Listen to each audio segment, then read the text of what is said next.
Alors bonjour à tous, là c'est une petite vidéo pour le fun.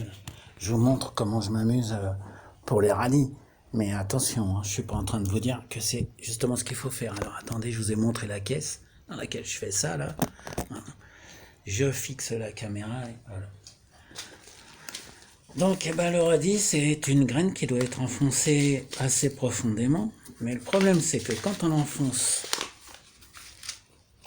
trop profondément, on n'a que des feuilles. Donc je fais mon mélange habituel, un tiers de sable, un tiers de terreau, ou de compost si vous voulez, et puis un tiers de terre franche de jardin.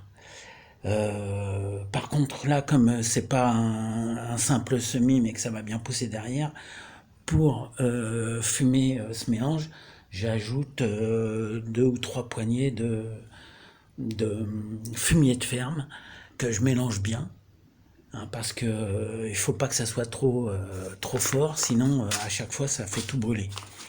Mais surtout dans les semis, on mettait jamais du fumier. Donc là comme ça, c'est en même temps un semis, on va dire un semis direct en terre. Et donc voilà, je vous montre les graines de radis, pour ceux qui ne connaissent pas. Elles sont assez grosses, alors du coup moi je m'amuse comme ça. L'intérêt de la caisse, c'est que je peux la bouger d'un coin à l'autre, que je la mets à la lumière parce que le radis a besoin d'énormément de lumière. Et puis j'ai un plastique en dessous parce que le radis a aussi besoin d'énormément d'eau. Ne comptez pas faire des radis en été. Si vous n'avez pas un truc étanche en dessous, vous avez toutes les chances que ça ne marche pas. Il y a même des gens, des incompétents qui racontent sur YouTube qu'on ne peut pas faire de radis en été. C'est parce qu'ils sont bêtes et qu'ils savent pas, enfin bêtes, ignorants, qui savent pas qu'en fait le radis a besoin d'énormément d'eau. Donc je fais carrément des trous, alors je vais les faire devant la caméra, des trous comme ça, tous les 3-4 cm. Avec mon doigt, avec n'importe quoi. Le trou doit être profond d'environ 2 cm.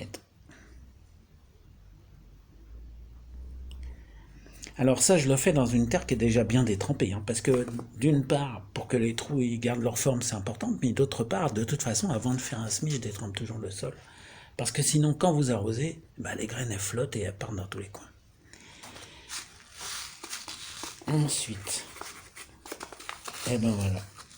Alors, si vous avez 15 mètres carrés à faire, évidemment, vous utiliserez la méthode traditionnelle. Je mets une graine par trou. Des fois, il y en a 2, c'est pas grave. Et voilà. J'ai plus qu'à attendre un mois. Normalement, c'est prêt à récolter en cette saison. Allez, à bientôt.